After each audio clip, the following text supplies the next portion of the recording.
to make sure that you guys understand is that part and parcel of their agenda is to paralyze you with fear, to scare you, to put you in a state of compromise, a state of questioning, a state of anxiety, a state of panic, to take your autonomy away from you, to pull your power away from you.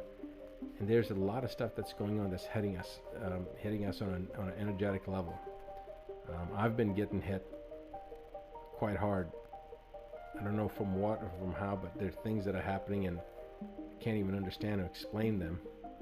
But I'm finding there are people that have come out of nowhere to help me, and when they start doing whatever they do, there's a shift. I can feel the difference.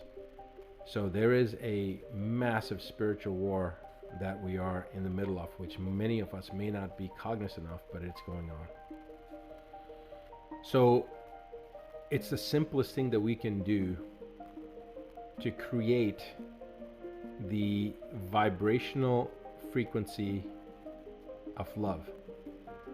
Gratitude allows us to get into a theta state. And when you're in a theta state, you approach a level of consciousness that is more difficult to achieve than, well, the only way to achieve it is through years and years of practice of meditation. But during the theta state, you actually become more receptive, more aware, and you become more one with source energy. All right? And that's the reason that I want you to remember to stay in a state of gratitude. All the reasons you guys listed, those are all true. They are completely 100% right on the money. It allows us to get as close to the Creator, to be able to be receptive and download those subtle pieces of awareness that make the difference between a person being in fear and anxiety versus feeling and knowing that they are whole and that they're one and that nothing can impact them. Okay? We are spiritual beings having a human experience. I want you to remember that. We are spiritual beings having a human experience. And so if something happens to us from a human standpoint, from our body standpoint, sure, we may not be here, and of course we want to be here, but we are eternal beings. We are not humans having a spiritual experience. We are spiritual beings having a human experience. We all know that our lives are finite. All right? We all know that. So if we know that one day we will transcend to the next level, whatever that may be, then we shouldn't allow that fear of death to motivate us. In fact, we should never allow fear of anything to motivate us. So I know that when I see so many people from so many different parts of the world, that each one of you is a beacon of light for not just your own circle of influence, but also you set the example and you set the precedence for those around you, and then that will chain react. We know that what's going on right now throughout the world, it's completely preposterous. It completely defies logic. It's an order of magnitude of stupidity greater than anything that we as a human species have ever experienced or seen or witnessed. So we all know that. And the fact that people that are from different parts of the world, transcending geographical boundaries and ethnicities and religious doctrine, and going beyond, above and beyond, and connecting on a level where we are all aware of each other's connections, each other's humanity, each other's trials and tribulations, and knowing that we all breathe the same way, we all bleed the same way, that we all have the same wants and desires and likes and fears, and that we are all but one. That gives us a unique perspective, because people throughout the world have been programmed to believe that they're different.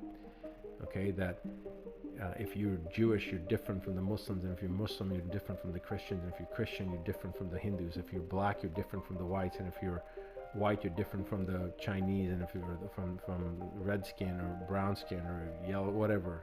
It's all about differences. It's difference in ethnicities and political belief systems. It's all based upon rhetoric and minutia and BS that's been perpetrated for centuries to accentuate and to create a greater demarcation of difference between individuals. And in actuality, yes, we are all different, but we are all human, and we are all common. Our human desires and instincts and wants and our feelings, what makes us smile, what makes us cry, it's all the same. And so now the goal that the agenda against us has is to dehumanize us by injecting a substance into us that will physically, literally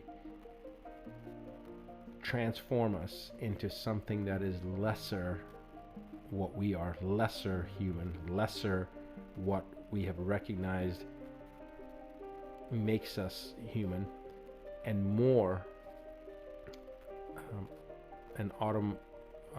like a automatic robot type, taking away feelings and emotions, essentially dumbing down our affect. Okay, this is not something that I'm just making up. This is actually, if you look at what's happened with the autism community over the last 29 years, since 1991, when the National Vaccine Initiative was launched in 1991, which was with the pretense of stamping out childhood diseases. The instance of autism was 1 in 10,000, and now it's 1 in 30 or so. According to the Centers for Disease Control, their own data says that approximately 1% of the world's population is autistic. The world's population, ladies and gentlemen, is 7.7 billion with a B. 1% of that makes it 7.7. That is actually 1% of 7.7 billion is 77 million. That means our world right now, as per the CDC's own data, our world has 77 autistic children. I think this was a test to see how can they make the population, dumb the population down. Not to say that children with autism are dumb by any stretch of the imagination. In fact, they are cognitively superior. They're more intelligent than their counterparts. But they took the most intelligent sector and they essentially mummified them, took their voice away, took their ability to express emotion, took their ability to express their thoughts and their feelings away. And if they could do that with the brightest among us, with the most cognitively superior group among us, then they can do it with everybody. And that's what the agenda is, and that's what we're really facing right now.